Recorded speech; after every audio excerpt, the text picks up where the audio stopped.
j'ai envie de dire, Marcelino, réveille-toi. Réveille-toi, espèce d'enfoiré là. Yo les gens, j'espère que vous allez bien. Aujourd'hui, on se retrouve pour le débrief du match entre Marseille et Toulouse. Match nul, 0-0, Parc des Princes. Orange Vélodrome. N'hésitez pas bien sûr à liker cette vidéo si ce n'est pas encore fait, à être abonné à ma chaîne, ça ferait extrêmement plaisir. Mettre la cloche de notification si ce n'est pas déjà fait. Et mettre un commentaire par rapport à ce débrief, qu'est-ce que vous avez pensé du match, quels sont votre avis, etc. Bon, bien sûr, hein, pour ceux qui sont pour Toulouse, etc., je ne vous clash pas, bien sûr, je ne suis pas un mec comme ça. Voilà, alors, on a beaucoup parlé aujourd'hui, on va beaucoup parler. Certainement, on va pas parler que des joueurs, voilà, que l'entraîneur, bon, l'arbitre, voilà, il a un peu arnaqué, mais il a bien joué son rôle. Et je vous parler aussi du terrain. Hein. Donc pour l'instant, on va parler du terrain après. On va commencer déjà par les joueurs. Les joueurs, déjà, pour l'instant, à la première période, j'ai l'impression que tout le monde allait attaquer, plus Vitinha et Monsieur Jonathan Klaus. Mais, cinquième raison, les autres, bah les couillons. Je ne les ai même pas vus de toute la. Voilà, de toute la première période. J'ai vu juste Paul Lopez que j'ai vu quelques fois par rapport à les parades, etc. Mais bon, quoi, ça reste là déjà. Et puis, dans la première période, il y en a plusieurs qui sont catastrophiques. Comme notamment Monsieur Correa. Oui, Correa, franchement, je ne sais pas ce qu'il me fait, le mec, sans déconner. Jordan Verretou, il n'a fait que de la merde depuis ces temps-ci. J'ai envie de dire ça. Donc, voilà. Et, du coup, et aussi Balerdi en termes de défense. Parce que ce mec, je sais pas si le mec il laisse passer des Toulousains. Frère, quand tu défends, c'est tacler, c'est de leur péter les jambes, je ne sais pas, mais au moins qu'ils puissent pas aller jusqu'au but, quoi. Oui, je sais, je suis un putain, je dis ça comme un putain monstre. Mais oui, mais je m'en fous si on te tape des fautes, mais moi, j'avais pas envie qu'on se prenne des buts. Donc voilà. Et du coup là, c'était un peu catastrophique. J'avais parié 3-0 de mon côté. J'étais en mode oubliez ce que je viens de dire. C'est directement ça. C'est vrai qu'il manquait beaucoup d'attaques, d'actions, etc. Le plus qui faisait plus d'attaques, c'était Vitinha. Aubameyang, laisse tomber. Je l'ai même pas vu de toute la première période. À part s'il était encore choqué dès que son pays, le Gabon, n'a pas été qualifié pour la CAN 2023, qui se passera en Côte d'Ivoire. Enfin, je sais même pas si ce sera en 2023 parce que on est proche de 2024, donc je pense que ce sera en 2024 la CAN. Et du coup, voilà.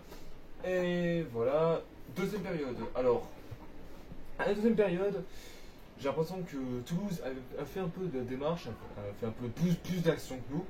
Ils ont fait des occasions assez malades, j'ai envie de dire. Mais bon, quoi, ça restera toujours là. On a oublié quelques occasions, etc. Marcelino, des fois, il pète un câble contre l'arbitre parce que c'est de la merde, etc. Frérot, au lieu d'accuser l'arbitre tout le temps, Marcelino, frère, arrête de parler aux animaux et concentre-toi sur tes joueurs, frère. Essaye de les motiver, putain. Je m'en fous. Je veux dire, honnêtement, Marcelino, il va dégager. Je m'en fous, je veux plus lui. Je ne veux plus lui dans l'équipe. Sans déconner, il n'amène pas l'équipe à la victoire. Oui, je sais ce que vous allez me dire, ouais, c'est pas bien ce que tu dis, Marcelino, etc. Frère, ce n'est pas un entraîneur, ce n'est pas un vrai mec, sans déconner. Là, on est en train de le faire de la merde. Il est en train de chier dans sa merde là pour qu'on puisse gagner, sans déconner. Ils ont pris les toilettes à côté du banc pour qu'il chie, sans déconner. Le mec, il fait que ça. Ouais, il s'en bat les couilles de nos joueurs. Il s'en bat les couilles directement.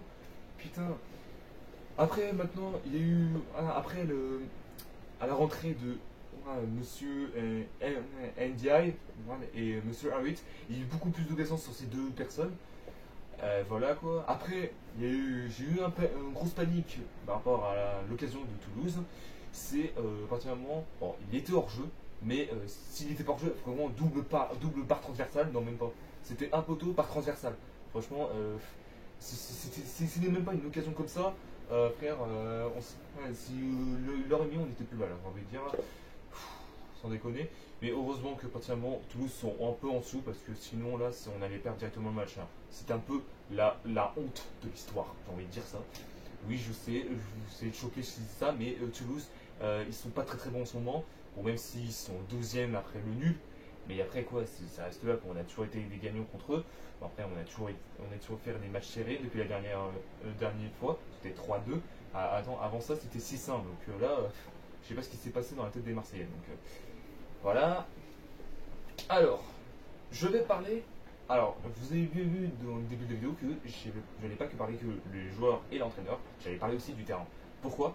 Parce que pour ceux qui ne savent pas, alors, je ne sais pas si vous êtes au courant, mais il y a la Coupe du Monde de rugby qui s'organise, donc particulièrement chez nous, et particulièrement les rugbymen, ils avaient tout défoncé, la pelouse, etc. En réalité, madame, le match de rugby qui se déroule à Marseille, c'était à l'Orange Vélodrome, hein, bien évidemment. Ils auraient remplacé les cages de foot, pour mettre les cages de rugby. Vous savez, des espèces de poteaux. Voilà, une espèce de poteau là. Voilà. Oui, je fais un dessin parce que j'ai la flemme de le mettre en montage. Voilà, donc du coup, pour ça, il s'est tout défoncé, etc. Je sais même plus, je savais pas c'était contre qui, parce que moi, je suis pas trop le rugby, à part quand c'est la Coupe du Monde, mais c'est tout quoi. Je suis pas non plus, c'est pas non plus mon top passion, j'ai envie de dire. Donc voilà. Donc franchement, je peux pas trop en vouloir au rugbyman, mais franchement, c'est un peu à cause de ça qu'on n'a pas fini, mais qu'on rate des occasions, etc. La pelouse était dégueulasse, sans envie de dire. Donc les personnes qui s'occupent potentiellement des stades, etc., on peut un petit peu, particulièrement les nettoyer, j'en déconne, parce que là, sinon, je pense que chez nous, on va pas s'en sortir. Donc voilà quoi. En plus, un week-end que je me tape, après la défaite contre Angers et le nul avec Marseille. Franchement, c'était la défense en totale, quoi, j'ai envie de dire. Bon, maintenant, je veux dire, dans les semaines à venir, vous allez arrêter de nous faire de la merde. Bon, là, je quotidiennement, Marseille, le prochain match, c'est en Ligue Europa contre Ajax. Alors, est-ce que vous êtes en train de dire, ouais, c'est bon, on a perdu, etc. Ajax, ils font que de la merde depuis ces temps-ci. Donc, je pense, entre guillemets, on va gagner. J'ai bien entre guillemets, hein, bien sûr. Donc, voilà. Et en plus, après le match, mais même j'ai PSG, tiens, on se tape les loulous. Non. Bon, après, je pense qu'on va les défoncer. Moi, j'ai parié 8-0. Attends, on va les défoncer à un moment donné, là. Enfin, oui, je sais, je dis mal du PSG. Mais, oui, mais quand même, moi, je suis là à faire des punchlines, etc. Moi, j'aime bien taquiner les autres clubs, etc. Mais c'est tout, quoi. Je vais pas non plus leur clasher pour ça, quoi. Je suis pas un mec comme ça, sans déconner. Donc, voilà. Merci à tous d'avoir suivi cette vidéo. Donc, n'hésitez pas, bien sûr, à liker cette vidéo si ce n'est pas fait. Commenter ce match par rapport à des débriefs, qu'est-ce que vous en avez pensé, qu'est-ce que vous avez pensé des joueurs, de l'entraîneur, etc. N'hésitez pas à vous abonner si ce n'est pas déjà fait, et à activer la cloche de notification, et partagez cette vidéo avec tous vos potes, avec au monde entier, pas au monde entier, mais je veux dire dans les réseaux sociaux, etc.